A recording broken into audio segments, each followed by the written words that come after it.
नांदेडच्या भूमीतून जाहीरपणे सांगतो, आरक्षण दिलं तरी मुंबईला जायचं, नाही दिलं तरी मुंबईला जायचं. आरक्षण दिलं तर गुलाल घेऊन जायचं आणि नाही दिलं तर घिसकून आणायसाठी जायचं. तिथं आल्याच्या नंतर दुसऱ्या दिवशी पत्रकारांनी देवेंद्र फडणवीस साहेबांना प्रश्न विचारला. मराठे मुंबईत यायला लागले. त्यांनी काय सांगितलं, पोलिस बघून घेते म्हणजे का मारायला लावतो काय आम्हाला, आणि काय बघते रे ते आमचं, ही कोणती दादागिरी आहे.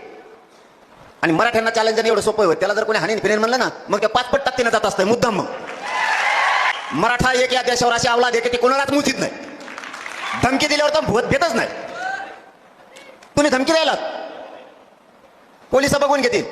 देवेंद्र फडणवीस तुम्हाला या महाडतळा गावातून सांगतो, धमकी द्या, आडवा उभा कोणी पण येऊ द्या, मनोज जरांगे आणि मराठे मुंबईत घुसणार म्हणजे घुसणार.